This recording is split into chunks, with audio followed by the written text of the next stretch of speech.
Shalom warga kerajaan Allah di RGCC Malang.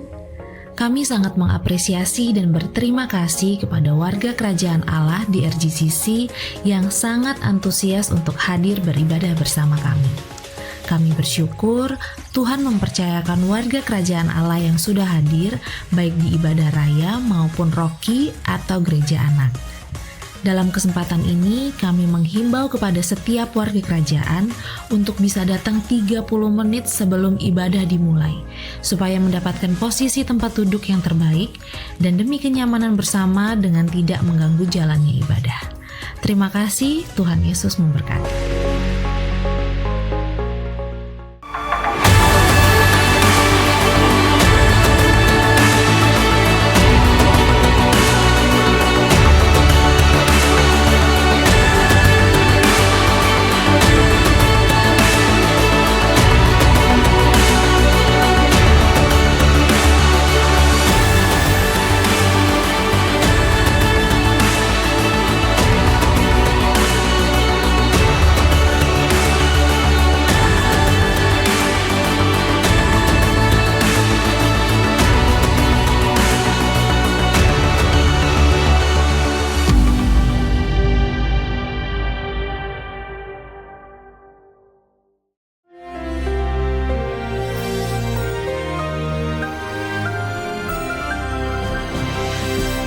Shalom, selamat masuk ke masa yang baru, bulan yang baru, yaitu memberikan influence bukan cuma di dalam keluarga, bukan cuma dalam jemaat, tetapi sekarang kepada komunitas. Rencana Tuhan, laki itu tidak simpan di dalam yaitu kotak, tetapi dimasukkan dalam adonan. Seperti saya katakan, harus engage, harus berhubungan. Dan kita melihat dalam Kisah Rasul 1:8, jelas di situ dikatakan kamu akan menerima dinamis, kuasa mengadakan mujizat. Kalau Roh Kudus atau ketika Roh Kudus turun ke atas kamu dan kamu jadi saksiku. Saksi seorang raja adalah seorang duta besar. Dan itu kita menerima exousia atau authority. Dan kapan itu? Di Yerusalem, Yudea, Samaria sampai ujung bumi. The Great Commission dimulai dengan The Great Commandment. The Great Commandment adalah untuk kita sendiri. Untuk kita dalam keluarga inti, lalu kemudian dalam jemaat. Yaitu saling mengasihi sama seperti Tuhan Yesus telah mengasihi kita. Yohanes 13 ayat 34. Tapi Matius 28 tentang The Great Commission berbicara tentang yaitu global. Sampai ke ujung bumi. Yang paling jauh, ada yang mengatakan paling jauh itu yaitu di Papua, saudara ya. Puji nama Tuhan, kita sudah sampai Merauke dan saya percaya sebentar lagi masuk Papua Nugini. Firman Allah menunjukkan harus mulai dari Yerusalem, kota kita, komunitas kita. Saya mulai hidup pelayanan saya di kota Surabaya. Dan mulai dari satu komunitas, satu kepada komunitas yang lain. Ya maka kuasa Roh Kudus itu menjamah banyak orang. Saya ingat satu kali saya diundang yaitu ke satu perkumpulan mereka yang suka itu ngebreak istilahnya ya. Pakai radio amatir ataupun pakai saudara tahu yang dimaksudkan itu. Dan mereka semua memperkenalkan dirinya dengan call sign. Ada Yankee Bravo, Yankee Charlie. Dan waktu ketemu saya kenalkan diri saya Alfa Romeo. Mereka tanya apa itu Alfa Romeo? Anak raja. Amen. Dan dari situ mulailah pertanyaan, mereka ketawa, tapi saya mulai memperkenalkan. Kamu bisa diadopsi oleh raja di atas segala raja. Saudara, dimulai dari situ dan saya juga datang dari satu pertemuan ke pertemuan yang lain.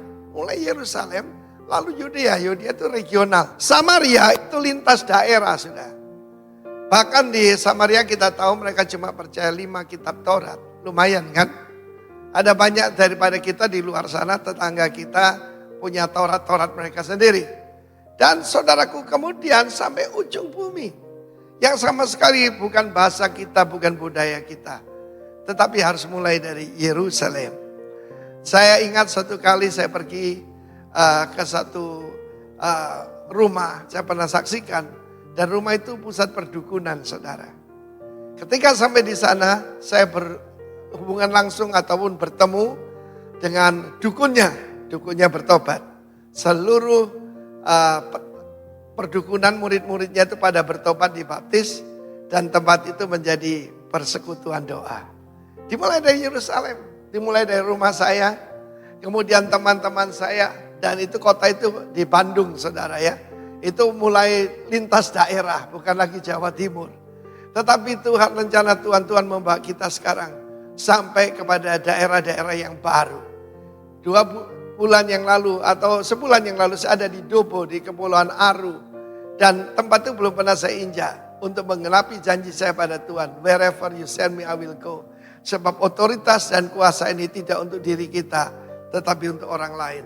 Tuhan memberkati kita. Jadilah saudaraku saluran kuasa Tuhan. Pakai otoritasnya untuk memuliakan namanya. Dalam nama Tuhan Yesus. Bless you warga kerajaan. Amin. Shalom RGCC. Sekali lagi shalom RGCC. Oke, puji nama Tuhan, kita boleh ada di tempat ini berkumpul bersama-sama. Kami mengucapkan selamat datang buat mungkin ada teman-teman yang baru pertama kali hadir di tempat ini. Di sini adalah RGCC, Home for the Imperfect. Selamat datang di RGCC. Oke, untuk mengawali ibadah kita pada hari ini, saya undang seluruh jemaat Tuhan. Mari kita bangkit berdiri. Kita mau membaca beberapa ayat untuk mengawali ibadah kita. Ayat yang ganjil dibaca oleh kaum pria dan yang genap dibaca oleh kaum wanita. Oke, dimulai dari pria. 1, 2, 3.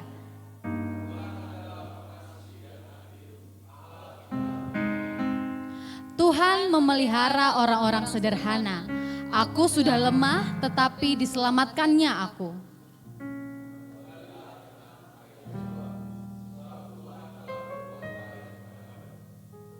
Ya, Engkau telah meluputkan aku daripada maut, dan mataku daripada air mata, dan kakiku daripada tersandung.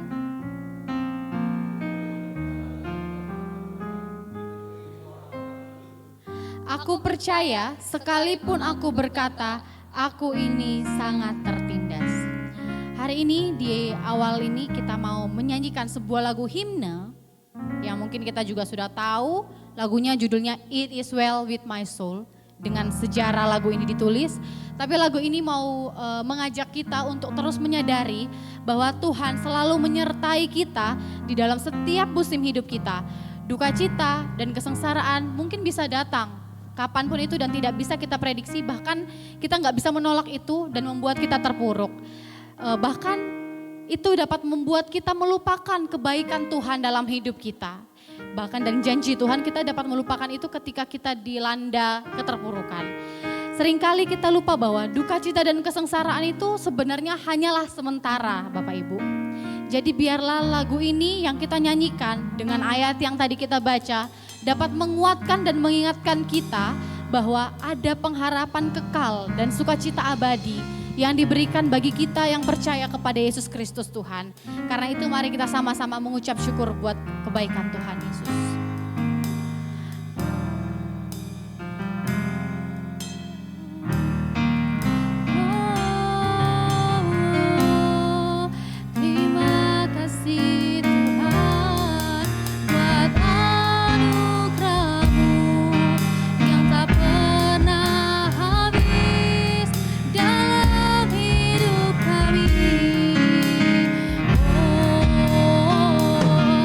Kau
kesetiaan-Mu Tuhan Yesus.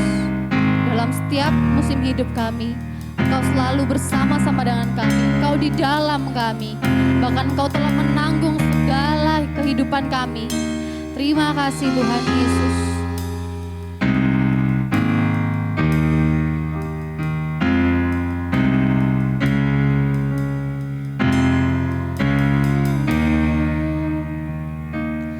When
Engkau jadikan.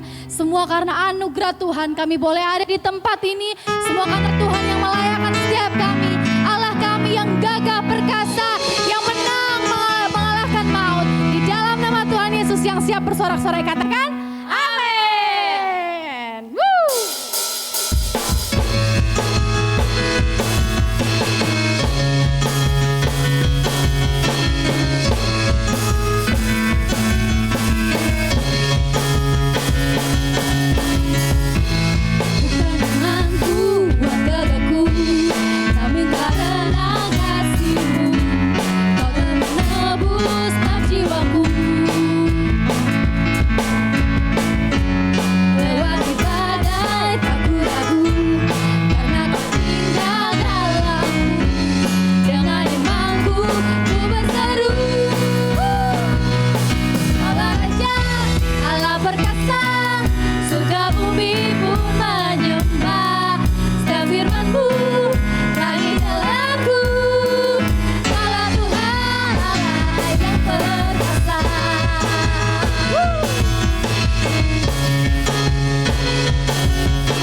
yang telah menebus kita dari kematian, dari dosa. Kita mau mengingat kembali apa yang dia telah lakukan. Kita mau perjamuan kudus.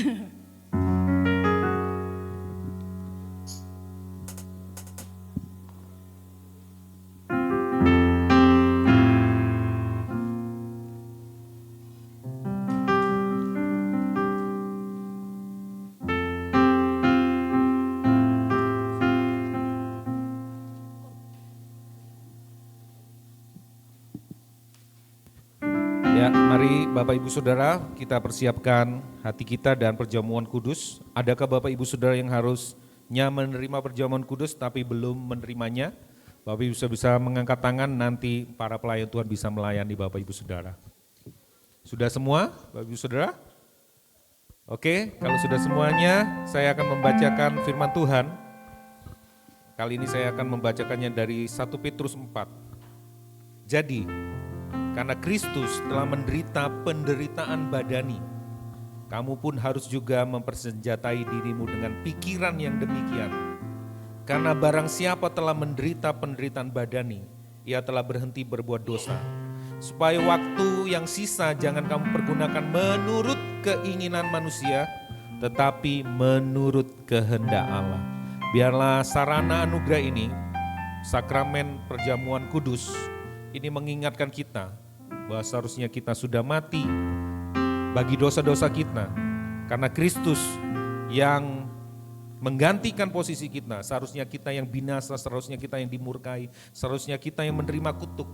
Tapi sebaliknya, Kristus yang mati menjadi kutuk bagi kita supaya kita memperoleh kehidupan.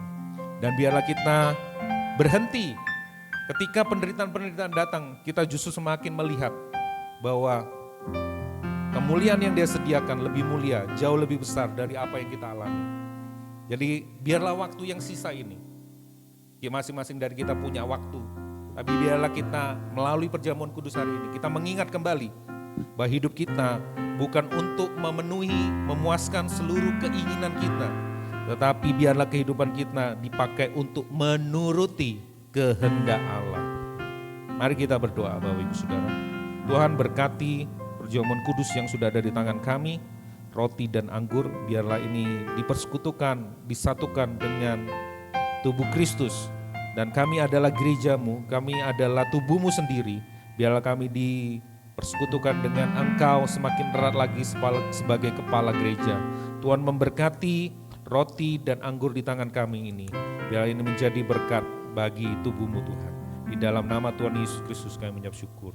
Amin. Bukankah Bapak Ibu Saudara bisa mengangkat tinggi roti yang ada di tangan kanan saudara? Bukankah roti yang kita angkat tinggi ini adalah persekutuan kita dengan tubuh Kristus? Makan dengan yakin, dengan iman dan percaya.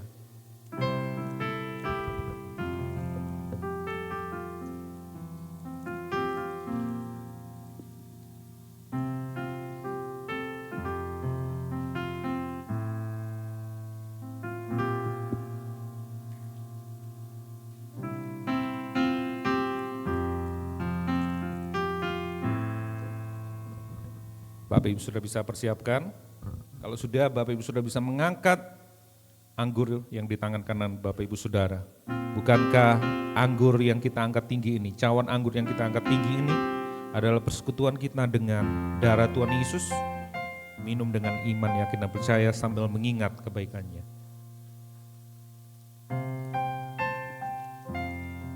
Mengucap syukur atas kebaikan Tuhan.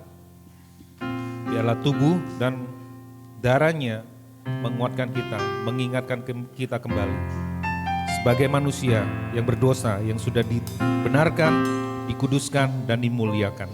Terima kasih, kami ucap syukur, kami berdoa di dalam nama Tuhan Yesus Kristus. Amin.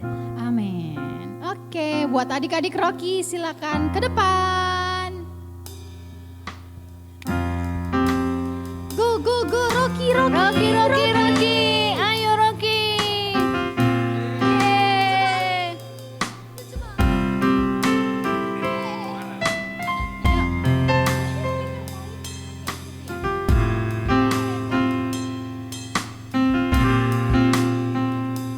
Ayo ada depan. Oke, saya undang Bapak Ibu Saudara, teman-teman semua, kita bangkit berdiri, kita memberkati Rocky hari ini, minggu ini. Kita berdoa untuk memberkati mereka, untuk mereka boleh beribadah bersama-sama. Kami bersyukur Tuhan, bahwasanya untuk selama-lamanya kasih setia Tuhan.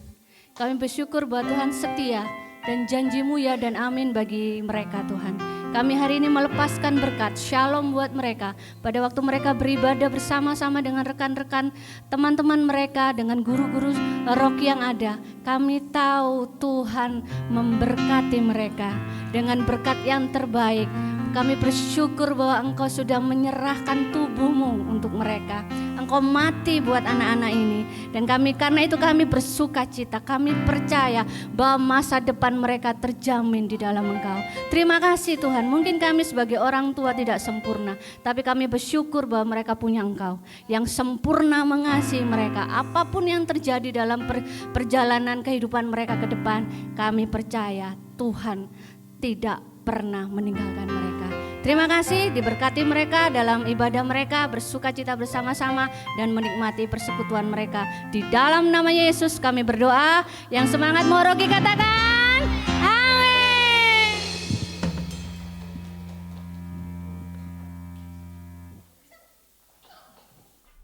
Shalom RGCC, tiba saatnya kita diberikan kesempatan untuk memberi bagi pekerjaan Tuhan di tempat ini. Anda dapat memberi dengan cara transfer melalui rekening gereja, atau bisa juga dengan cara scan QR Code melalui aplikasi-aplikasi yang sudah tertera.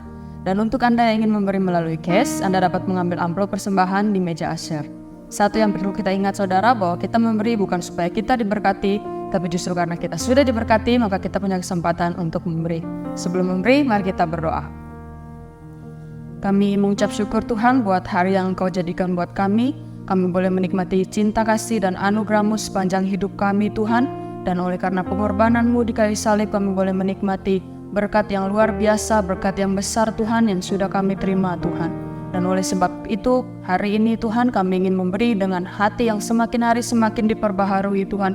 Kami mau memberi dengan sukacita sebab kami tahu Tuhan bahwa kami sudah menerima berkat itu bahkan sebelum kami memberi Tuhan.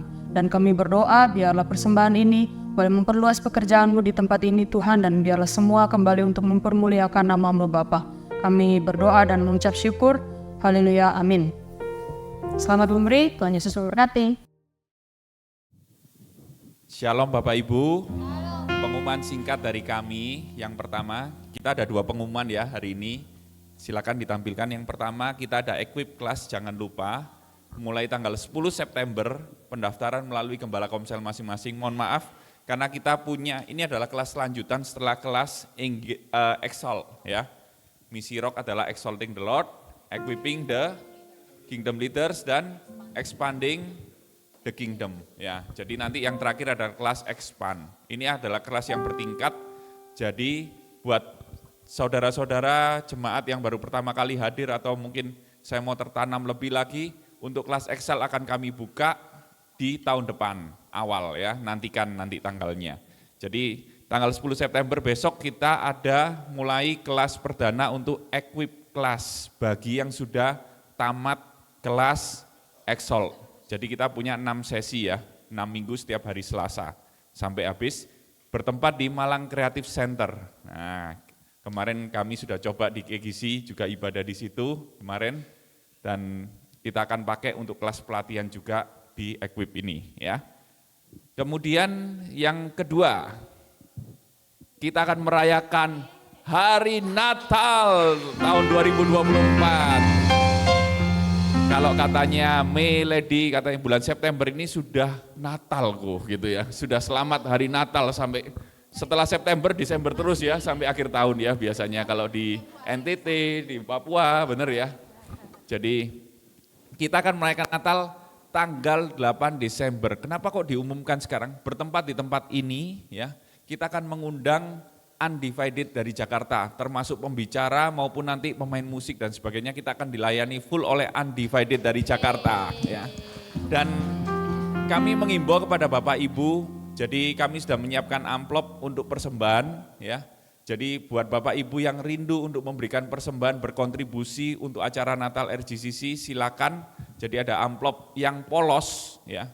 Kalau amplop persembahan yang biasa itu ada printednya, tapi yang polos itu untuk persembahan Natal, dan bisa nanti saat Bapak Ibu, saudara-saudara sekalian balik pulang, boleh ditaruh di tempat yang ada transparan kota itu yang tulisan persembahan Natal. Demikian informasi dari kami, Tuhan Yesus memberkati. Yeay, Natal sudah dekat. Oke, mari Bapak Ibu jemaat semuanya, sebelum kita mendengarkan firman Tuhan, mari kita sama-sama merenungkan kembali lagu yang akan kita nyanyikan ini. Terima kasih Tuhan, karena Engkau telah menyerahkan nyawamu untuk setiap kami. Thank you Lord Jesus.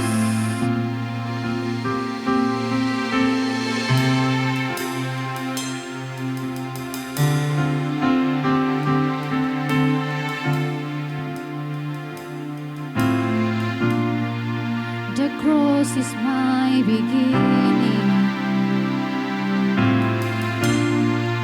The line drawn in the sand. The end of all my striving. Now I am born again. Thank you, Lord. There Jesus was forsaken. Thank you, Lord. So I will never be. His grace is my salvation. The gift of God, the war of Calvary. It is done. It is finished. Christ has won. He is risen. Grace is here. Love has triumphed over death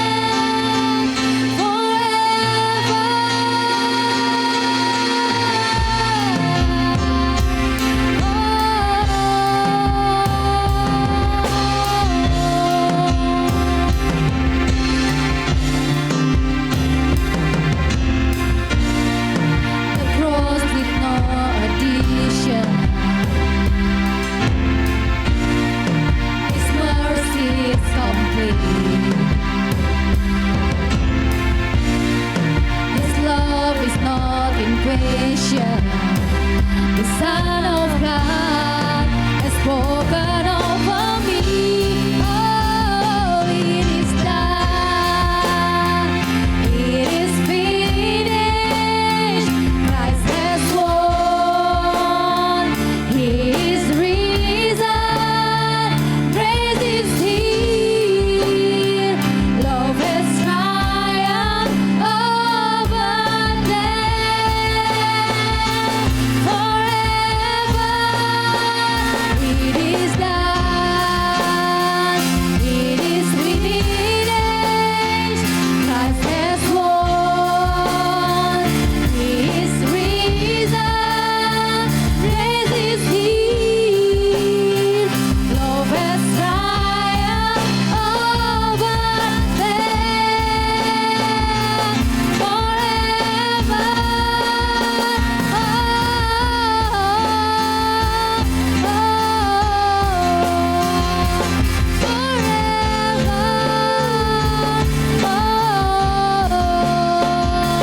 Thank you, Jesus. Lukas 23 ayat 16. Lalu Yesus berseru dengan suara nyaring, "Ya Bapa, ke dalam tangan-Mu kuserahkan nyawaku." Dan sesudah itu berkata demikian, Ia menyerahkan nyawanya. Terima kasih karena Engkau telah menyerahkan nyawa-Mu, menggantikan setiap kami. Kami tidak perlu lagi Tuhan untuk disalib seperti Engkau di kayu salib menerima murka Allah. Terima kasih karena Engkau telah menerima murka Allah, menggantikan setiap kami. Thank you Lord. Thank you Jesus. Strongholds bowing to the Savior.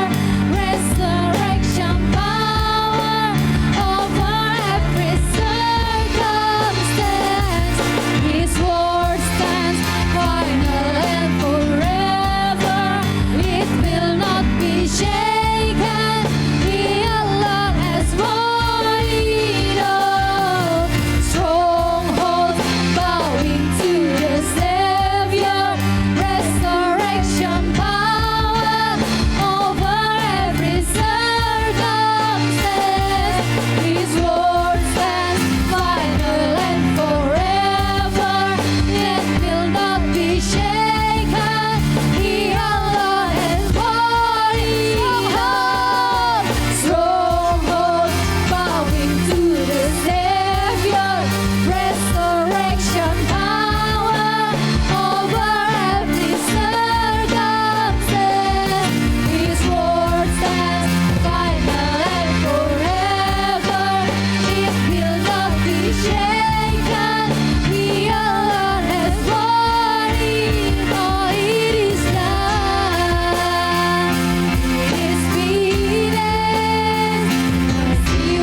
Mari gereja Tuhan, kita ambil waktu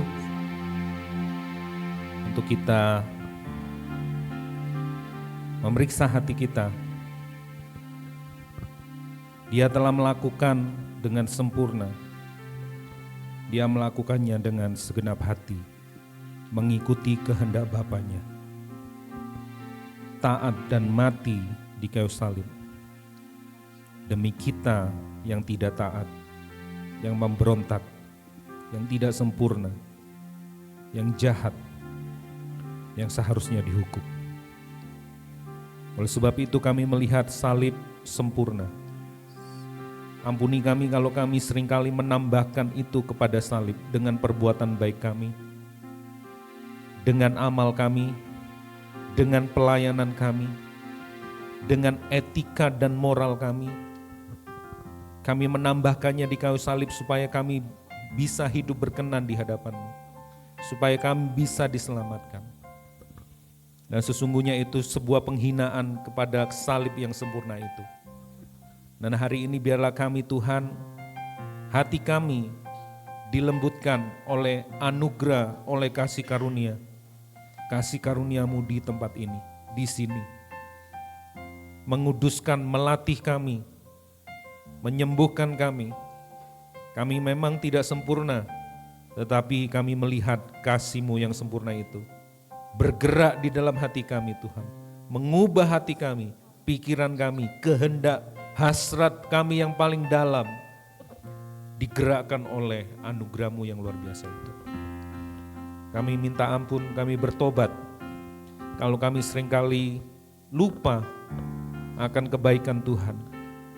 Kami seringkali tidak percaya kepadamu.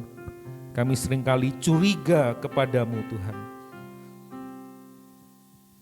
Seharusnya kami bersyukur bahwa Engkau baik, sangat baik, teramat baik. Makasih Tuhan, kami bersyukur. Biarlah firman-Mu membebaskan kami hari ini. Berita anugerah-Mu membebaskan kami hari ini. Bukan cuma sekedar dari dosa, tetapi dari diri kami sendiri. Kami diselamatkan dari diri kami sendiri. Diri kami sendiri enggak mampu menyelamatkan diri kami. Hanya Engkau saja. Kuasa firman-Mu ini mengubah kami dari dalam keluar. Memulihkan kami Tuhan. Kami mengucap syukur, kami berdoa. Terjadi sesuai dengan firman-Mu. Di dalam nama Bapa, Tuhan Yesus dan Roh Kudus, kami mengucap syukur, kami berdoa. Amin. Yes, silakan duduk. Jemaat Tuhan, gereja Tuhan. Ya, langsung aja kita akan melanjutkan khotbah berseri kita, Discipleship Series. Dan hari ini saya akan memberikan tema judul The Imperfect Disciples. Ya, murid-murid yang tidak sempurna. Nah, selamat datang bagi Bapak Ibu Saudara yang baru pertama kali gabung di keluarga besar RGCC, Rock Generation Community Church. Nah, kita juga punya hashtag Home for the Imperfect. Rumah bagi orang-orang yang tidak sempurna. Tapi koma, tidak berhenti sampai situ ya. Kita mau orang-orang yang tidak sempurna ini dilatih, diperlengkapi menjadi murid-murid.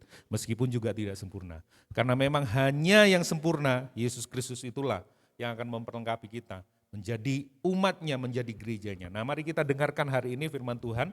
Nah, sebelumnya saya akan bertanya kepada Bapak Ibu Saudara, mengapa ya Bapak Ibu Saudara di dunia yang sudah modern ini, dunia sudah berkembang teknologi informasinya, tentu sebagian besar dari kita punya sosial media ya.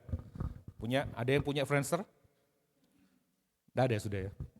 Katanya bangkit lagi Friendster Reborn. Nah, mengapa Bapak Ibu Saudara, rekan-rekan semua di tempat ini, follow seseorang di media sosial? Kenapa kita follow? Ya, mungkin jawabannya akan beragam ya. Mungkin karena paling intinya adalah mungkin memberi manfaat bagi kita. Untuk kita. Pokoknya seru, lucu, ya ada yang alasannya edukasi, alasannya juga fans dari orang itu, baik itu dalam olahraga, dunia entertain, musik dan sebagainya ya. Pokoknya intinya adalah berpusat kepada diri kita sendiri. Aku suka, seru orangnya, aku senang, aku terhibur, aku diperlengkapi, aku teredukasi, terus ada banyak hal alasan, masing-masing berbeda-beda. ya aku akan follow orang itu. Namun apa yang terjadi ketika orang yang kita follow nggak asik lagi? Ya, nggak asik, pokoknya nggak asik lah ya. Ya.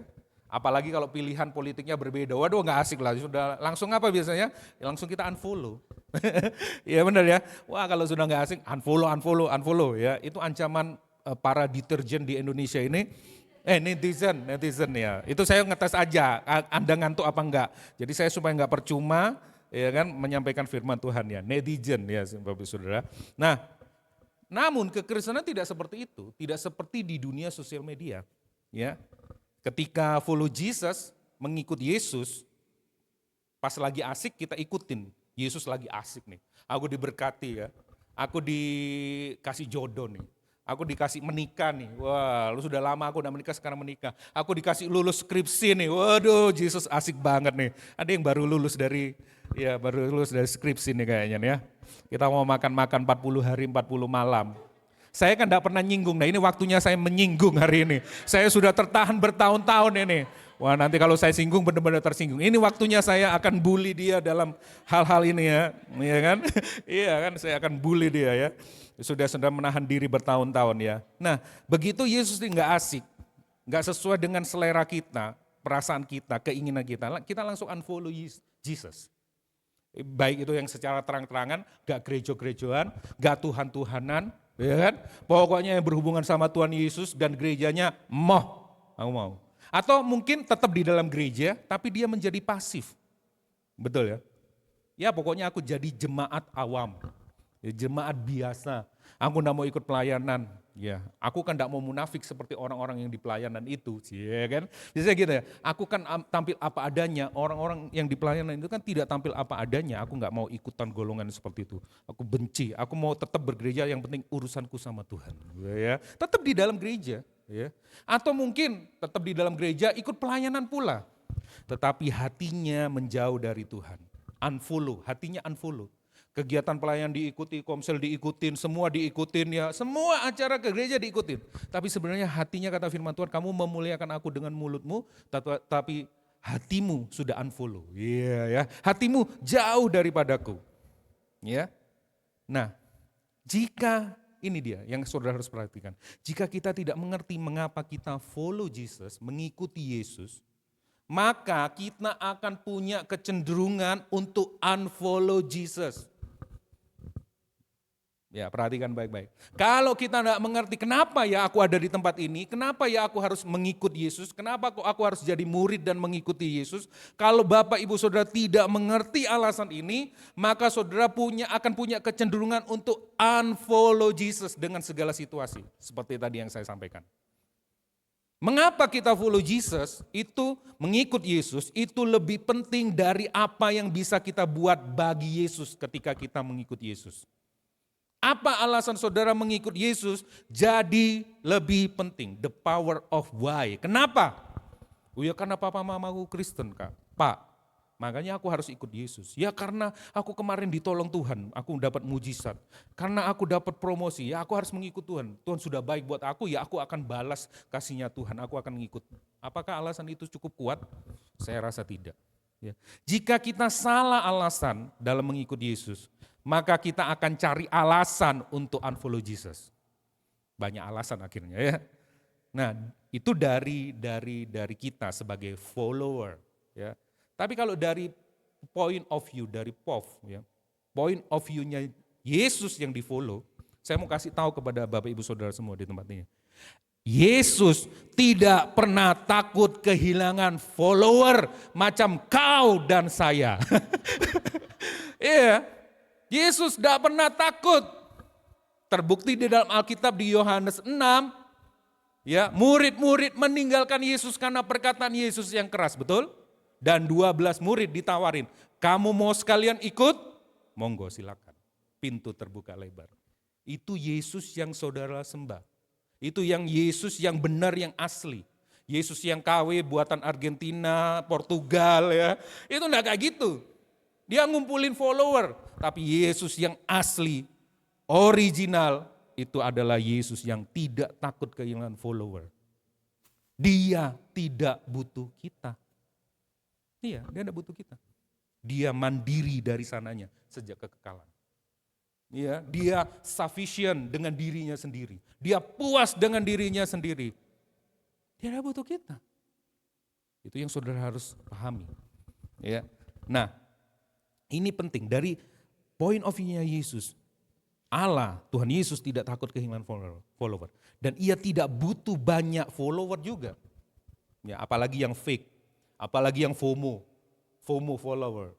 Enggak, tidak butuh. Ya. Yesus tidak sedang mencari follower yang sempurna, pengikut yang sempurna. Karena kenyataannya, faktanya, tidak ada follower yang sempurna. Tidak ada murid, tidak ada pengikut Yesus yang sempurna. Betul ya? Betul loh saudara. Apakah Bapak Ibu Saudara sempurna? Apakah Bapak Ibu Saudara datang ke tempat ini karena Yesus memilih saudara, karena saudara memiliki kekuatan bisa mengikuti Yesus kemana saja Yesus pergi, memberikan nyawanya, kehilangan segalanya bagi Yesus? Apakah saudara Bapak Ibu Saudara di tempat ini datang dipilih oleh Tuhan menjadi orang Kristen karena saudara memiliki kemampuan-kemampuan itu? Akan mengikut Yesus kemanapun Tuhan Yesus pergi, apapun harganya? Atau saudara adalah orang-orang yang lemah, orang-orang yang tidak berdaya, bukan siapa-siapa? Coba jawab dalam hati. Yesus tidak memanggil orang yang lengkap, tetapi ia memperlengkapi orang yang ia panggil. Saudara nggak lengkap semua.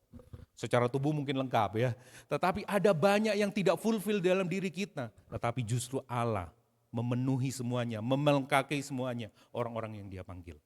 Yesus tidak memanggil orang yang sempurna, justru sebaliknya. Yesus menyempurnakan orang-orang yang ia panggil. Betul ya? Saudara kan tidak sempurna, tapi Yesus menyempurnakan. Yesus tidak pernah memanggil orang yang kuat, ia justru menguatkan orang-orang yang ia panggil. Ya. Yesus tidak memanggil orang yang dikasih, lovely people, orang yang menyenangkan yang dikasih.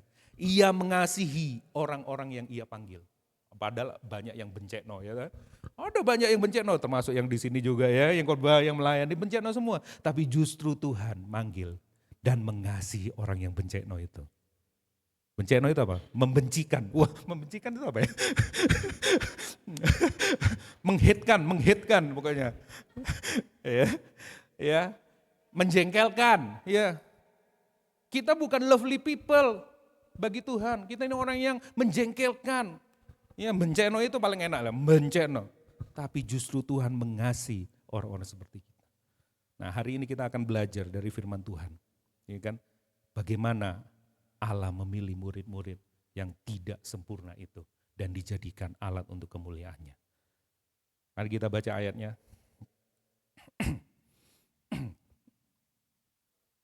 Yuk. Bisa yuk? Ayo. Sudah nyala. Ya, kita akan baca di Markus 8, 27, 38. Tapi saya akan langsung unboxing. Unboxing. Sedap, langsung satu-satu dulu ya. Oke, baca dulu yang ini ya. Markus 27 ayat 29 sampai 29. Kemudian Yesus beserta murid-muridnya berangkat ke desa di sekitar Kaisaria Filipi. Di tengah jalan ia bertanya kepada murid-muridnya, kata orang, siapakah aku ini? Yang kuning saudara. Ada yang mana?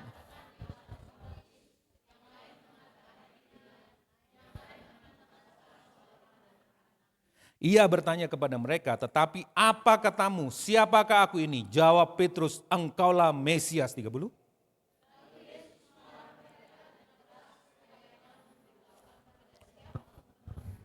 Ya, saudara sudah pernah mendengar khotbah Yesus di bukit, itu tentang kerajaan Allah yang dinyatakan oleh Tuhan Yesus, nilai-nilai kerajaan Allah yang dinyatakan oleh Yesus. Dan catatannya adalah bahwa kerajaan Allah adalah kerajaan yang berbalik dengan budaya dunia ini. Nah, ada peristiwa penting di sini dicatat latar belakangnya. Yesus membawa dengan sengaja beserta murid-muridnya berangkat ke desa di situ di daerah Kaisaria Filipi. Nah, daerah Kaisaria Filipi ini adalah bukan sembarangan tempat dicatat. Kenapa? Saudara kalau lihat Kaisaria Filipi, saudara pernah ke sini? Ini di Google, saya enggak ke sana. Ya, saya cuma ngambil di Google ya. Saudara akan menemukan banyak gunung-gunung batu, itu terus ada pahatan-pahatan kayak gua-gua kecil itu bukan apa ya? Itu tempat-tempat penyembahan berhala. Kuil-kuil penyembahan berhala. ya semacam gitu ya. Tempat untuk mereka menyembah berhala. Kenapa? Karena budaya pada waktu itu adalah budaya pagan. Pagan itu budaya penyembahan berhala, ya, yang lebih banyak di situ. Mereka menyembah banyak dewa-dewa. Ya, dewa-dewanya banyak, mereka menyembah di situ dan mereka bikin kuil-kuil untuk mereka. Yang terkenal di situ salah satunya dewa Pan. Ya, Pan, dewa Pan. Nah, Yesus membawa mereka ke situ supaya mereka bisa melihat bahwa kerajaan yang Yesus dirikan beserta umatnya, beserta eklesianya, beserta gerejanya itu adalah kerajaan yang berbeda dengan dunia ini. Dan Yesus, Tuhan, tidak sama dengan dewa-dewa yang ada di sekitar itu pada waktu itu. Dan ini sangat penting, ya. Itu yang Yesus mau sampaikan, ini contohnya lagi ya. Tuh dilihat dari atas pakai drone waktu itu. Sudah ada drone, ya kan? Ya, teknologi dunia maya, teknologi maya ya kan? Suku Maya. Ada drone di situ. Ya, itu banyak kuil-kuil penyembahan berhala di situ. Nah, Yesus mendeklarasikan kerajaannya beserta umatnya, eklesianya, gerejanya pada waktu itu. Nah, itu penting ya. Nah, lalu Yesus mengatakan satu pertanyaan. Pertanyaan pertama itu adalah, siapa aku menurut orang-orang? Iya kan? Siapa aku menurut orang-orang? Banyak julukan, banyak sebutan yang diberikan untuk Yesus. Baik di dunia masa lalu, baik di dunia yang sekarang. Seperti nabi-nabi, ya, Yesus itu sama seperti nabi yang lain, pemimpin yang berpengaruh, pemimpin yang baik, tokoh agama, pengajar moral yang luar biasa, teladan hidup yang keren. Itu kata banyak orang. Gereja seharusnya nggak boleh mendasarkan imannya kepada pribadi Yesus yang dilabel oleh dunia ini, oleh apa kata orang. Karena dengan demikian, tanpa sadar, kita akan menjadi gereja yang lemah. Oh, kalau gitu Yesus sama aja dengan tokoh-tokoh yang lain ya, dia cuma orang yang baik saja, role model yang baik saja. Menurut kamu, menurut orang-orang, siapakah aku? Itu pertanyaan. Kalau kita menganggap Yesus sama seperti orang-orang yang lain, pemimpin-pemimpin yang lain, maka kita salah dalam menaruh iman kita. Lalu Yesus memberikan pertanyaan yang kedua. Ya, dan inilah yang harus menjadi dasar dari iman kita dalam mengiringi Yesus. Yang pertama itu adalah, tetapi apa katamu? Tetapi apa katamu? Siapakah aku ini? Saudara harus jawab dalam hati saudara. Bukan berdasarkan opini orang, budaya kebanyakan orang. Tetapi menurut saudara yang mengaku Kristen, yang setiap hari Minggu datang ke tempat ini, yang sudah lebih baik ikut komsel, yang sudah lebih baik ikut melayani, penginjilan, misi, dan sebagainya. Menurut kamu, siapakah aku ini? Ini pertanyaan penting, saudara-saudara. Karena iman kita akan berdiri kokoh di atas pernyataan ini. Siapa Yesus bagi kamu? Di dalam pernikahan, di dalam bisnis, di dalam sekolah, di dalam kuliah, di dalam apapun aspek kehidupan kita, ini akan menjadi landasan penting. Siapa Yesus bagi kamu, bagi saudara dan saya? Kalau saudara masih berpikiran Yesus menurut orang-orang yang lain, saudara salah meletakkan dasar iman kekristenan saudara. Siapa Yesus bagi saudara? Dan ini bukan berdasarkan evaluasi pengetahuan kita. Tetapi dikatakan di Matius apa? Ini Bapa yang menyatakannya. Ya, kalau sudah tahu ceritanya, Simon Petrus ini sangat impulsif ya. Dia pokoknya merah ya, kolerik ya mungkin asal jeplak gitu ya. Ya, menurut kamu yang jawab itu tidak ada yang jawab, murid-murid yang lain tidak jawab, cuma Simon Petrus ini. Ketika Simon Petrus mendengar pertanyaan itu, jawabnya, engkau adalah Mesias, anak Allah yang hidup. Wih, keren ya. Kata Yesus kepadanya, dikasih kredit sama Tuhan Yesus. Berbahagialah engkau Simon bin Yunus, sebab bukan manusia yang menyatakan itu kepadamu, melainkan Bapa-Ku yang di surga. Ini bukan hasil dari pengamatan evaluasi kognitif kita. Oh, aku pilih Yesus. Yesus ini paling ciamik, paling hebat di antara semua tokoh agama, di antara semua tokoh moral. Makanya aku pilih Yesus. Kelebihannya, kekurangannya aku sudah pelajari. Dan ini dia yang terbaik. Enggak. Ini siapa yang menyatakan di dalam hati kita supaya kita jadi percaya kepada Yesus? Tidak lain adalah anugerah kasih karunia Bapa kepada kita. Jadi kalau Bapak Ibu Saudara sekarang percaya kepada Tuhan Yesus, itu bukan karena pintar.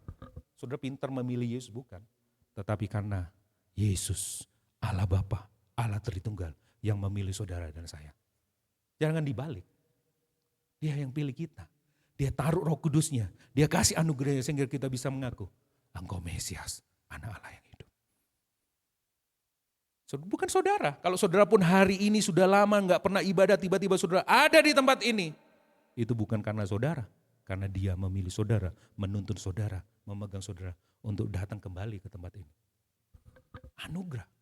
Bukan hasil kemampuan saudara. Ya.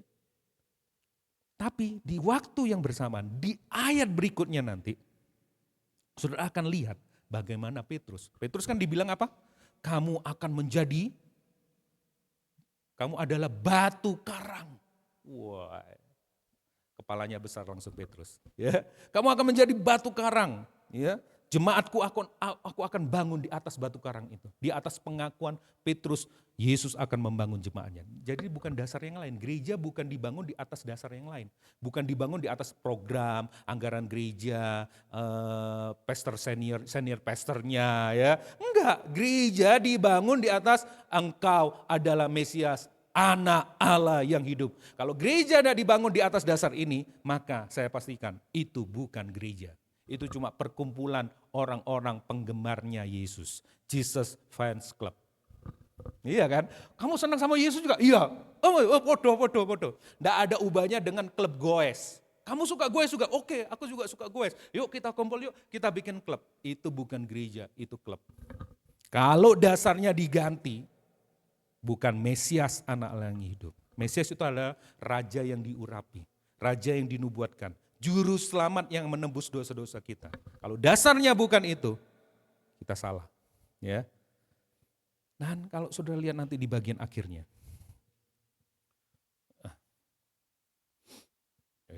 Belum. Dikatakan, lalu Yesus melarang mereka dengan keras supaya jangan memberitahukan kepada siapapun tentang dia. Loh, seharusnya harus kasih tahu dong. Saya mau kasih tahu kerajaan Allah itu tidak narsis. Ya, harusnya disebarin, ayo sebarin. Aku ini anak Allah yang ini. Enggak. Kerajaan Allah tidak datang dengan tanda-tanda katanya. Senyap, tiba-tiba sekitarnya berubah. Senyap, garam ya, ragi kan, influence kan, tiba-tiba berubah. Dia tidak perlu gembar-gembor. Tapi di kantor, dimanapun berada, dia membawa pengaruh. Yesus jangan. Berapa kali Yesus melakukan ini? Melakukan mujizat hebat, jangan cerita-cerita ya. Tapi kalau kita gimana? Ceritain, ayo supaya semakin banyak orang, supaya traffic kita naik, RGCC ini naik di dunia sosial media dan banyak orang datang. Ya, saya pengen juga, itu godaan besar itu buat saya. Ya harus memilah-milah hati motivasi saya, ini benar-benar hanya meningkatkan ini atau apa?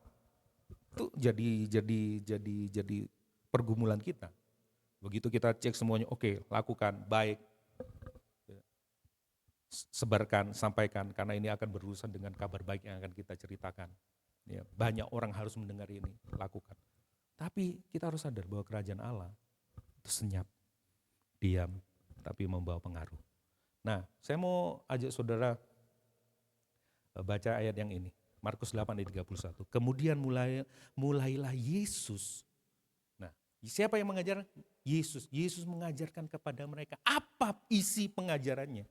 Wah, ini kan keren sudah, ini kerajaan Allah, dia Mesias Anak Allah yang hidup. Luar biasa pasti ini pengajarannya, pasti akan mengandung terobosan, pasti akan mengandung langit terbuka, pasti akan banyak mengandung mujizat kuasa Allah, pasti akan banyak mengandung urapan-urapan yang dahsyat. Salah.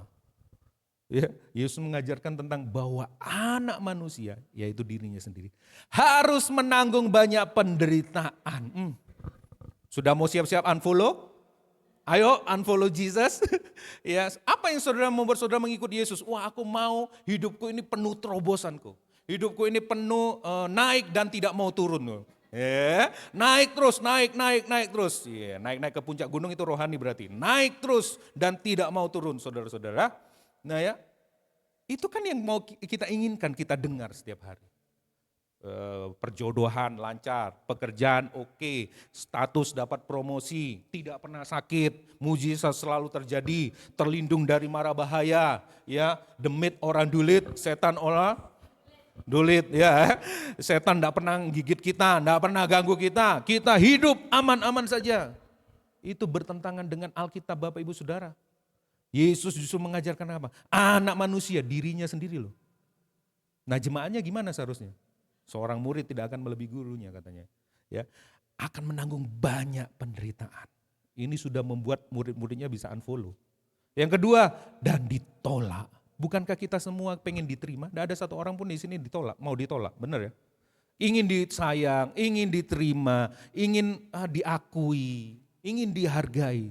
Dan Yesus ngomong, aku akan ditolak oleh tua-tua, oleh imam-imam kepala dan ahli-ahli Taurat.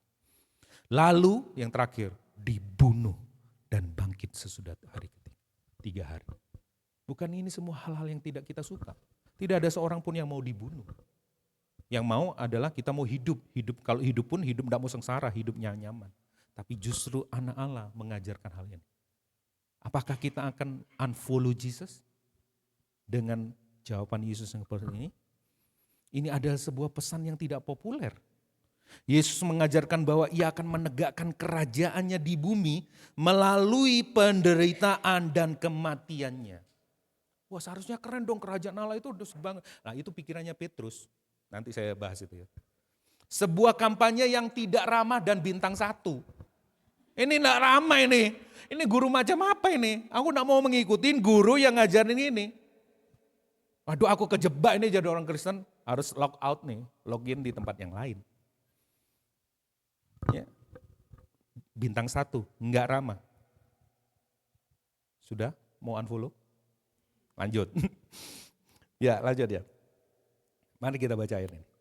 Hal ini dikatakannya dengan terus terang. Tidak ditutup-tutupi. Tetapi Petrus menarik Yesus ke samping dan mulai menegur dia. Menegur itu benar-benar menegur loh. Rebuke ya, menegur, menengking Yesus. Lo coba bayangin kalau Kodef khotbah di sini tiba-tiba ada yang nengking, diajak minggir Kodef, jangan sekali-sekali khotbahin itu ya, kayak gini kira-kira. Ya, gurunya ditarik, pengkhotbahnya ditarik, lalu dimarahin sama Petrus. Jangan sekali-sekali khotbah kayak gitu ya Tuhan Yesus. Jangan pernah. Karena itu tidak mengenakan. Lalu berpalinglah Yesus dan sambil memandang murid-muridnya, ia gantian ditegur. Ia menegur Petrus dengan keras, ia memarahinya. Sama di rebuke, ditengking. Dari yang dibilang engkau adalah batu karang disebut, nyala iblis. Iblis, sebab engkau bukan memikirkan apa yang dipikirkan Allah, melainkan apa yang dipikirkan manusia. Nah saudara tahu kalimat yang terakhir, ini sering kita lakukan. Sebab engkau hendak mengerdilkan, hendak mereduksi kerajaan Allah menjadi kerajaanmu sendiri. Nyala iblis engkau daripadaku. Gereja harus ditengking kayak gini juga. Pengkhotbah di mimbar-mimbar harus ditengking seperti ini juga. Engkau bukan memberitakan apa yang diberitakan oleh Yesus yang asli. Engkau memberitakan oleh Yesus yang disebut oleh banyak orang kebanyakan. Sedih kita kadang-kadang kalau dengerin khotbah-khotbah di gereja itu ngomongin tentang apa yang dipikirkan manusia, bukan yang dipikirkan Allah. Yesus menengking Petrus, nyala engkau. Dari batu karang jadi batu sandungan. Dikatakan di situ ya, di Matius 16 dikatakan, kamu adalah batu sandungan bagi aku. Matius 16 ayat 23. Nyala iblis, engkau suatu batu sandungan bagiku. Sebab engkau bukan memikirkan apa yang dipikirkan Allah, melainkan apa yang dipikirkan manusia. Betapa lemahnya murid Yesus ini. Murid yang akan dipercaya kerajaan Allah, kuasa kerajaan Allah, kuasa pengaruh. Betapa lemah, betapa tidak sempurnanya. Kalau saya jadi seperti Tuhan Yesus, saya akan pilih orang-orang yang qualified. Saya akan pilih orang-orang yang cakap, orang yang punya potensi. Tapi justru yang Yesus pilih model-model kayak Petrus. Seperti saudara dan saya. Saudara lebih baik dari Petrus? Saya rasa tidak. Kita ini mudah sekali moodnya berubah. Kadang-kadang setia, kadang-kadang pujian penyembahan, kadang-kadang mengucap syukur, kadang-kadang jengkel sama Tuhan. Kadang-kadang marah sama pelayanan, kadang-kadang nggak ada juntrungan apa, sepersekian detik langsung menyalahkan Tuhan. Kita sangat berubah, sangat mudah berubah hati kita. Ya mengaku Yesus Tuhan, ganti ya kan. memikirkan hal yang lain yang berlawanan dengan Tuhan. Kita mudah sekali tidak setia. Kita mudah sekali tidak percaya kepada Tuhan. Kita sering berubah, mengubah identitas kita dari batu karang yang luar biasa karena Kristus. Kita justru menjadi batu sandungan bagi rencana Allah. Ya coba bayangin, betapa sering berubahnya hati kita. Bukankah saudara dan saya sering seperti itu? Kita sangat lemah, sangat tidak sempurna. Tapi justru Allah memilih kita. Kita begitu rentan untuk tidak setia dan percaya kepada Tuhan Yesus. Kita seringkali gagal. Nah ini nih, saya mau bully yang baru lulus nih ya. Cerita kehidupan anak yang baru lulus skripsi ini, itu pasti naik turun tuh ketika, wah kok gak selesai, ditanya orang kapan selesai skripsi, itu pasti jengkel ini. Wah ini orang tidak tahu ya, marah. Dan itu bisa banyak pergolakan, perlayanan bisa terjadi dalam kehidupannya. Tapi banyak hal yang bergolak, dia mudah sekali tidak percaya kepada Tuhan, mudah hanya memakai topeng, banyak hal. Tapi Tuhan justru mengasihi. Ya kan? Kita tidak sempurna. Yang baru lulus S2 juga, tesisnya juga sama kan? Sama juga. Justru di situasi-situasi seperti itu kita mengakui bahwa ternyata ini aku seperti ini ya, imanku cuma seperti ini ya. Ya, ternyata aku buruknya seperti ini ya.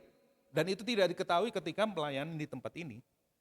Di Komsel tidak ketahuan. Tapi di masa-masa di kamar sendiri itu ketahuan. Wah ternyata aku jahat ya. Ternyata aku bukan sekuat batu karang tapi batu sandungan. Ya. Kita rentan. Justru misi kerajaan Allah dipercayakan kepada orang-orang semacam ini. Anda dan saya. Gimana saudara? Harusnya kita bersyukur. Nah bagaimana kita menyikapi ketidaksempurnaan kita ini dengan rencana Allah yang sempurna? Kita baca. Kita harus mengkalibrasi hati kita. Ya, kalibrasi itu adalah, kalau saudara sering dengar kata kalibrasi di tempat ini, itu berarti sebuah proses menentukan standar pengukuran agar akurat dan valid. Hati kita ini cenderung tidak akurat dan valid ya, gara-gara tadi itu. Banyak hal, banyak faktor, banyak aspek membuat sepersekian detik hati kita berubah, kacau, ya, marah, kecewa, apalagi sebutin semuanya itu. Tidak percaya diri, ya, dan macam-macam. Ya. Hati kita perlu dikalibrasi, perlu ditata ulang ukurannya agar akurat dan valid. Dan ukurannya bukan pakai orang lain yang berdosa. Seberapa banyak orang itu memberi inspirasi, dia tetap orang berdosa. Seberapa banyak ia memimpin jemaat yang ribuan orang, dia tetap orang berdosa. Hanya bedanya orang berdosa yang diberi kasih karunia Allah untuk memimpin jemaat yang besar. Iya, itu hanya bedanya itu. Kalau kita mau mengkalibrasi, kita harus membandingkannya dengan ukurannya yang sejati. Siapa? Yesus Kristus. Kalibrasi hati kita, standarnya, ukurannya harus Yesus Kristus. Mari kita lihat. Markus 8 ayat 3-4. Lalu Yesus memanggil orang banyak dan murid-muridnya dan berkata kepada mereka, jika seorang mau mengikuti aku, ini undangan. Jika orang mau, saudara dan saya mau mengikuti Yesus, ya berikutnya. Apa lanjutannya? Ia harus menyangkal dirinya, memikul salibnya dan mengikuti aku. Tidak enak semua ini ya. Ini syarat untuk kita unfollow Jesus sih sebenarnya. Menyangkal diri, memikul salib, mengikuti aku yang benar aja. Nah ini yang kita pelajari hari ini. Anda tidak sempurna, kita semua tidak sempurna. Tapi bagaimana kita menyikapinya? Dan Yesus kasih cara. Ini ayat setelah beberapa ayat di atasnya kan. Lalu ada kata lalu Yesus memanggil orang banyak itu. Dan murid-muridnya, ada dua. Kumpulan orang banyak dan murid-muridnya. Dan semua mendengar pesan yang sama. Bagi orang banyak, kalau kamu mau jadi muridku, nih sangkal diri. Bagi murid-muridnya juga, Yesus memberikan pesan yang sama. Jika kamu mau mengikuti aku, kamu harus menyangkal dirimu, pikul salib, lalu mengikut aku. Apa artinya? Apa maknanya sih? Kita ini orang yang imperfect ini, dan Tuhan Yesus kasih caranya, ini dia. Mengikuti Yesus artinya menyangkal diri. Undangan Yesus untuk mengikuti dia adalah undangan untuk menyangkal diri kita. Apa artinya menyangkal? Ya, menyangkal itu bahasa aslinya aparnesato, sasto. akar katanya itu aparneomai. Kalau diterjemahkan bebas, diterjemahkan ini ya, menolak keras, bukan menolak lembut gitu, menolak dengan keras. Benar-benar menolak, sungguh-sungguh menolak untuk mengakui apa yang menjadi fakta dalam sumber aslinya. Sumber aslinya apa sehingga kamu bukan cuma sekedar permukaannya yang ditolak, tetapi sampai ke akar-akarnya ditolak. Nah kadang-kadang kan cuma nolak di bagian luarnya, tetapi akarnya, sumbernya tidak pernah ditolak. Nah ini yang dimaksud ini ditolak sampai ke akarnya, sampai ke cucu cicitnya dan sebagainya. Tuntas. Jadi bukan kompromi yang ini boleh, ya enggak. Ditolak sebenar-benarnya sampai ke akar-akar. Ini arti yang sesungguhnya. Ya. Lalu apa artinya? Menyangkal diri. Ada dua tegangan yang saudara harus lihat. Yesus mengajarkan, deny yourself. Itu adalah diri Anda yang sejati. True you. Ya. Ketika seorang tidak menjadikan Yesus Kristus sebagai pusatnya, Injil sebagai pusatnya, maka ada dua tekanan yang terjadi. Pertama, yang sebelah sana, ya, sebelah situ, keliru.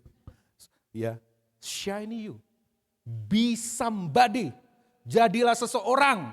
Nah ini kan sering kita dengar ya, puji Tuhan, anak kami sudah jadi orang. Selama ini orang hutan, sekarang jadi orang, sudah menikah, sudah orang benar, sudah lulus kuliah, sudah jadi orang dek. Ntar lagi akan diwisuda, tanda jadi orang. Apalagi nanti kalau sudah menikah sama Bang Diki, jadi orang banget. Iya kan? Ini yang terjadi nih masyarakat kita kan, be somebody. Kalau Anda tidak mempusatkan hidupmu kepada Injil Yesus Kristus, maka engkau akan ditarik ke bagian yang kayak gini. Somebody. Ya, atau kalau enggak, be yourself. Kalau Anda capek menjadi seseorang, aduh aku capek pakai topeng terus. Di dalam hatinya aku ingin menjadi diri sendiri. Aku menjadi diri sendiri. Dia menyangkal untuk menjadi somebody. Dia pergi ke kutub yang lainnya. Dia pergi ke be yourself aja lah. Biarin aja orang tahu kelemahanku lah. Aku pokoknya enggak mau munafik, aku mau buka topengku. Tapi sama aja. Dia merasa lebih baik dari orang lain. Daripada itu pakai topeng, aku lebih baik enggak pakai topeng itu. Nah. Tapi hidupnya enggak mau berubah. Ayo berubah, ayo mengikuti Yesus. Nah usah, enggak apa-apa ginilah. Tuhan kan sayang sama orang yang enggak munafik. Itu alasan. Iya, be yourself. Atau Anda capek menjadi, be yourself ini lebih cenderung apa? Antinomian. Yang be somebody ini lebih legalistik, legalism. Melakukan segala banyak cara, aturan, dan sebagainya, tuntutan dan sebagainya untuk mencapai penerimaan, untuk mencapai prestasi, untuk mencapai kebanggaan pengakuan diri. Sehingga kebalikannya kalau capek, dia pergi ke kutub satunya. Wes gak usah ngurus orang. Kamu adalah kamu. Kebahagiaanmu tidak tergantung sama orang lain. Kebahagiaanmu tergantung kepada dirimu sendiri. Padahal kebahagiaan kita, pusatnya adalah Yesus. Yang disebut menyangkal diri itu bukan nih ya, bukan salah satu dari dua kutub ini. Menyangkal diri, aku capek menjadi somebody, aku harus jadi yourself. Atau jadi yourself, waduh aku kayak gini-gini terus ya, aku harus jadi somebody. Wah, dia menyangkal dirinya untuk menjadi yourself, dia pergi ke kutub yang satunya. Bukan. Menyangkal diri ini bukan seperti ini. Bukan salah satu dari dua kutub ini. Bukan. Saudara lebih cenderung kejebak yang mana? Be somebody? Atau be yourself? Be yourself, ya biarin aja aku gini. Kerja biasa aja. Ya, benar ya? Ya enggak apa-apa lah penilaian orang kan enggak tahu isi hati kita. Kita enggak perlu berubah. Yang penting Tuhan dan saya yang tahu. Hanya Tuhan yang boleh menghakimi saya. Orang lain enggak boleh menghakimi saya. Mati kamu kalau Tuhan yang langsung menghakimi kamu. Putus nyawa kau. Iya kan?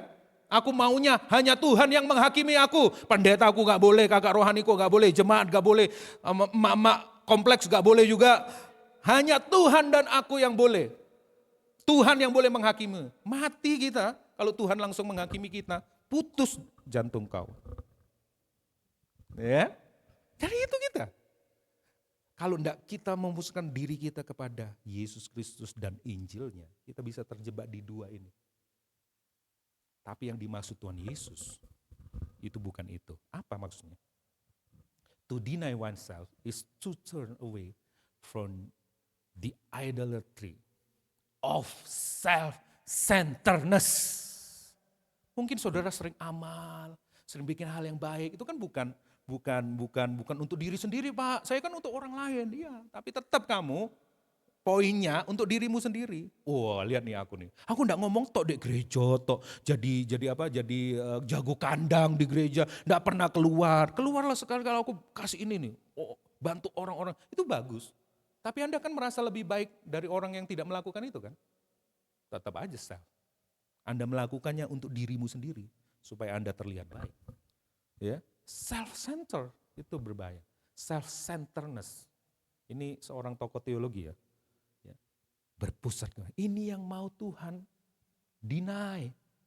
Ya. Deny yourself itu bukan berarti Anda kehilangan kepribadian. Nah, saya siapa ini? Loh, kok kayaknya saya Yesus. Terus jadi orang aneh, orang Kristen yang aneh. Sedikit-sedikit dengan bisikan roh. Ya. Ada telepon bunyi, Roh Kudus. Harus diangkat apa enggak? Angkat anakku, angkat. Roh Kudus bilang sama saya, angkat. Nah nanti waktu makan bersama-sama teman-teman, Roh Kudus, aku bayar atau dibayarin nih? Kata Roh Kudus, dibayarin. Itu jadi orang aneh. Menyangkal diri itu bukan berarti kita hilang kepribadiannya. Kepribadiannya tetap ekstrovert ya ekstrovert, introvert ya introvert. Tapi sudah diperbarui dari hari ke hari. Menjadi serupa seperti Kristus. Kita butuh orang ekstrovert, kita butuh orang introvert, kita butuh kolerik, kita butuh semuanya. Terus jadi aneh kita. Enggak kayak gitu. Itu bukan yang seperti itu tadi ya. Nah, itu yang pertama. Singkirkan semua berhala-berhala yang berpusat kepada hati kita. Diri kita sendiri. Self-centeredness. Ada berhala apa aja? Berhala penerimaan, berhala kontrol kendali, berhala kenyamanan, berhala pengakuan, berhala apa lagi? Kuasa. Nah, nanti dipelajari lagi nanti di kelas equip. Itu ada nanti ya, equip class. Ya. Ini yang harus kita pertobatkan setiap hari. Menyangkal diri ini maksudnya ini. Ya. Menyingkirkan berhala-berhala kita, digantikan dengan Injil Kerajaan Allah. Berikutnya, yang kedua, undangan Yesus adalah memikul salib. Apa ini artinya? Suatu penderitaan. Salib zaman dulu itu identik dengan penderitaan. Sekarang aja pakai anting-anting salib gitu ya. Kalung salib, tapi enggak tahu salib yang di tengah atau salib yang di kanan kirinya Tuhan Yesus. Kan salib kan ada 3 soalnya ya. Dia pakai salib besar, wih salib. Orang Kristen ya? Enggak, saya penjahat yang di kanan kirinya Tuhan Yesus. Iya, jangan salah loh ya. Salib zaman dulu itu lambang penderitaan. Enggak ada orang yang mau pakai aksesoris salib. Mengerikan, kematian yang mengerikan, memalukan, sadis, brutal. Enggak ada orang yang mau pakai aksesoris salib waktu zaman Romawi, enggak ada. Ini keren Pak, dijual di jalan-jalan Roma itu. Ini aksesoris salib bisa dibawa pulang ke rumah, enggak ada. Enggak ada orang yang mau. Ini alat penyiksaan yang ditemukan orang Romawi yang sangat sadis. Enggak ada orang yang mau. Tapi justru Yesus yang saudara kenal, itu pakai tanda ini. Apa coba kalau enggak unfollow kita?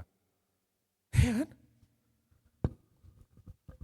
Salib ini bicara tentang penderitaan karena kebenaran. Anda bisa disingkirkan kapan saja di dunia kerja, apalagi di dunia politik.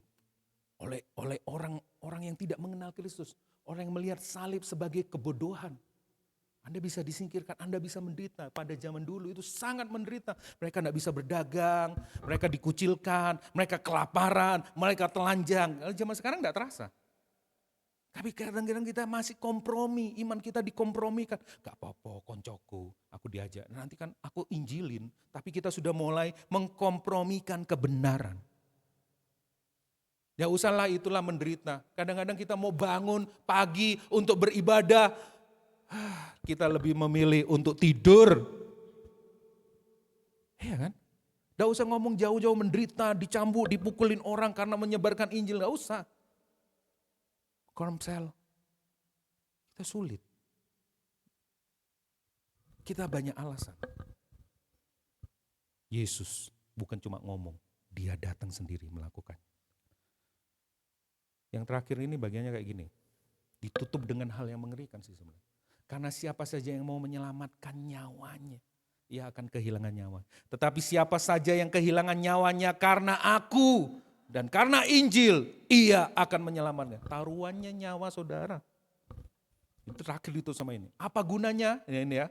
Seorang memperoleh seluruh dunia, berada di puncak dunia, terkenal, tetapi ia kehilangan nyawanya. Karena apakah yang dapat diberikannya sebagai ganti nyawanya? Enggak ada, percuma. Pencapaianmu, prestasimu, kamu berada top of the world, puncak dunia, ranking nomor 1 di dunia.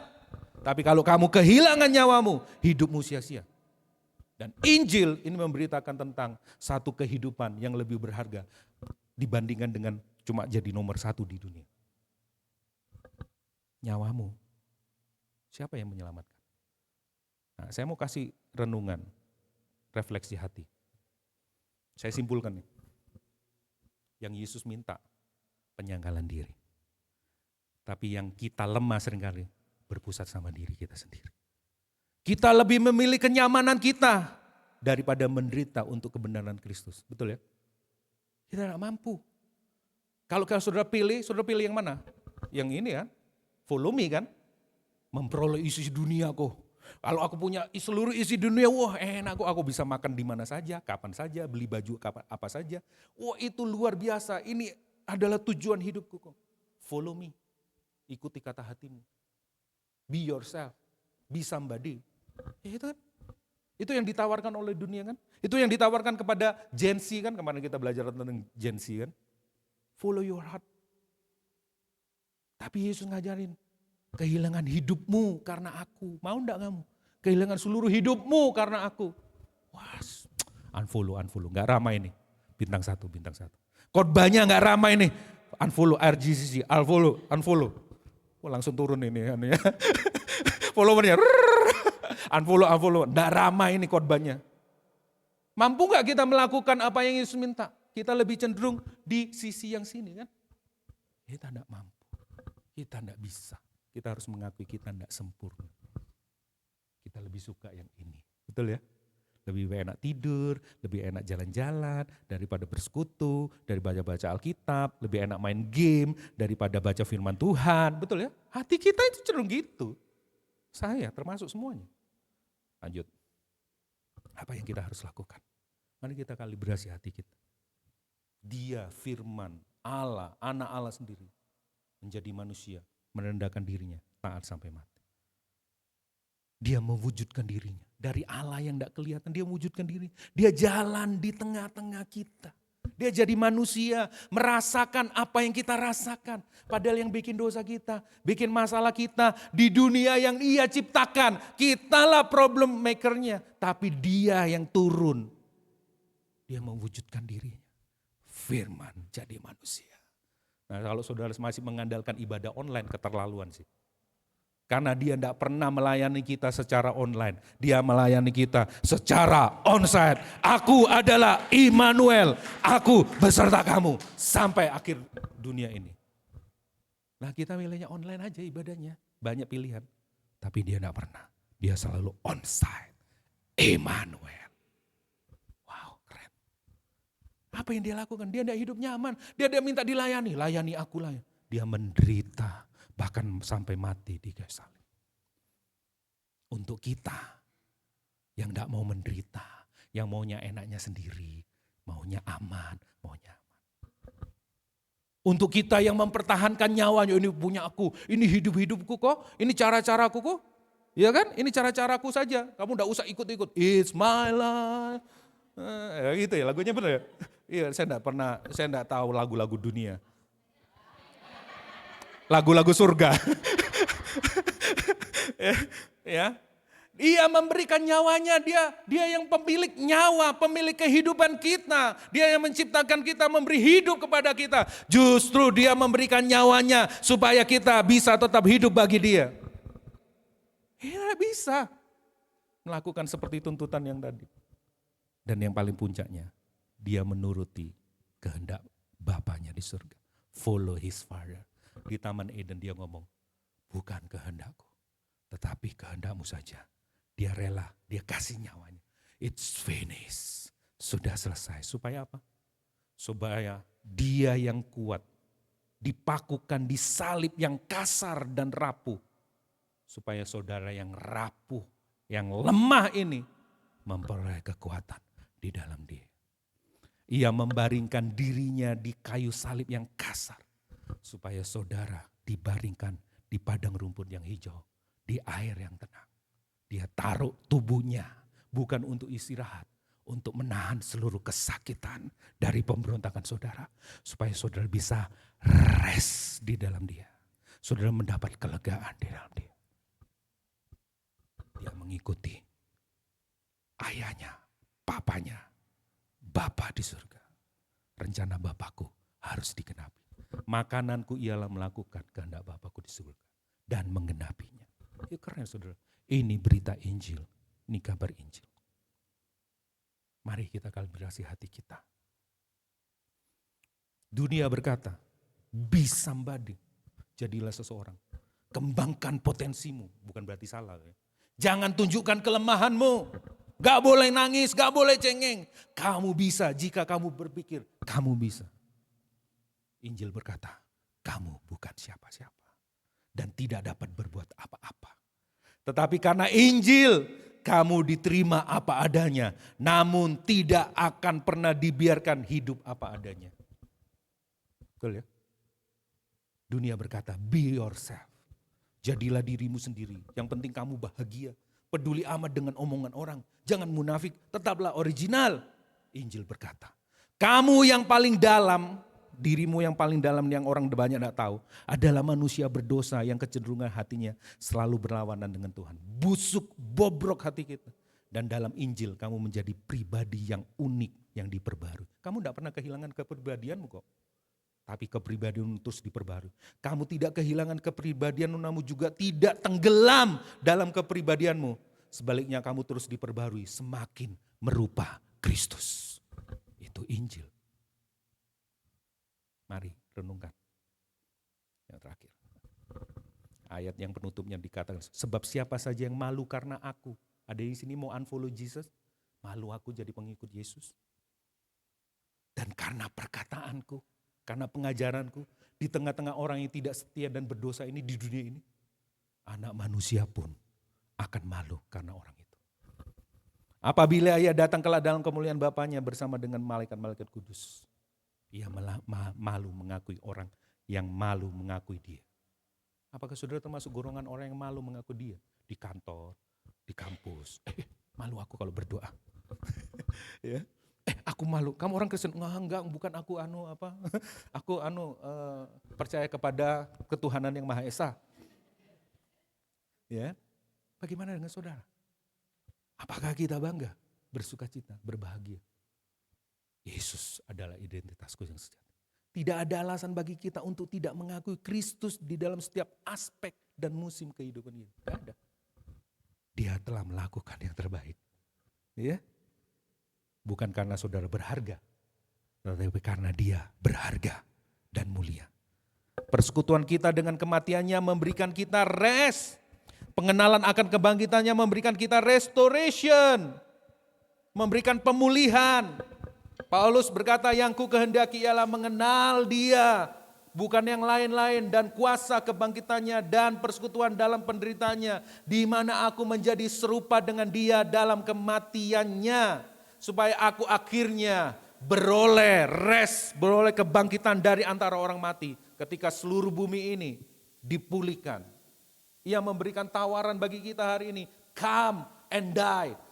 Datang dan mati bagi dirimu sendiri. Ikut aku dalam proses sanctification.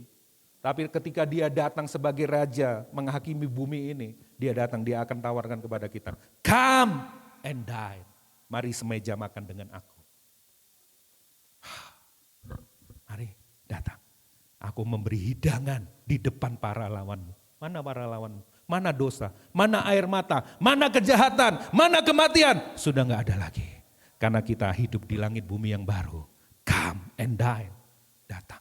Yuk makan yuk. Bersama Raja. Gila keren deh. Mari kita berdoa.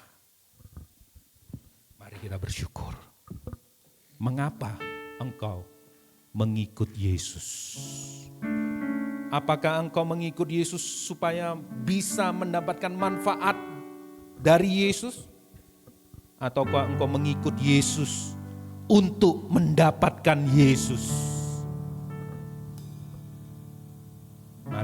Kenapa engkau harus berjemaat, bergereja lokal?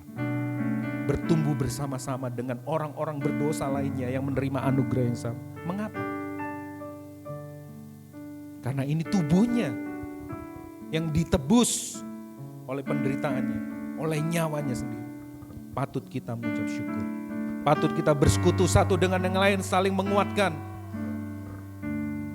Patut kita hidup dalam firman Tuhan, dalam sarana firman Tuhan, bersama dengan Roh Kudus, dalam sakramen, perjamuan kudus, baptisan. Itu yang disediakan bagi kita, gerejanya. Kita orang-orang yang tidak sempurna, tapi disempurnakan terus dalam anugerahnya. Mari jemaat Tuhan, angkat tanganmu dan bangkit berdiri dan terimalah berkat Tuhan ini. Dengan sukacita, dengan penuh pengharapan. Penderitaan-penderitaan yang kita alami di dunia ini tidak sebanding dengan kemuliaan yang Tuhan sediakan bagi kita. Dan terimalah berkat pengutusan ini. Tuhan memberkatimu dengan berlimpah. Tuhan mengarahkan wajahnya kepadamu, nyinari engkau dengan sinar wajahnya, memberikan damai sejahtera dan kasih karunia. Bukan untuk kau simpan sendiri, tetapi untuk kau ceritakan kepada orang-orang di kantormu, di kampusmu, di sekolahmu, di tempat kerjamu, di lingkungan hidupmu, di pertemananmu, di komunitasmu. Diberkati engkau, satu orang dari antaramu, punca jubahnya dipegang oleh 10 orang yang hendak menanyakan Allahmu, Allah yang hidup, Allah yang sejati, Allah Tritunggal itu yang dahsyat, yang hebat. Satu orang di antaramu mengalahkan 1000, 2 orang di antaramu mengalahkan 10.000. Tuhan atas anugerahnya dengan kasih karunia-Nya menguatkan lenganmu sehingga lenganku mampu melenturkan busur dari tembaga itu. Kakimu akan kuat karena Tuhan yang memegang tanganmu. Dia bukan Allah yang cuma sekedar online, Dia Allah yang onsite. Dia juga tinggal bersama-sama dengan engkau melalui Roh Kudus-Nya. Engkau tidak sempurna, lihatlah Dia yang telah melakukannya dengan sempurna. It's finished, sudah selesai. Dan pergi ceritakan ini, jadikan semua bangsa muridku, kata Raja kita Tuhan Yesus Kristus.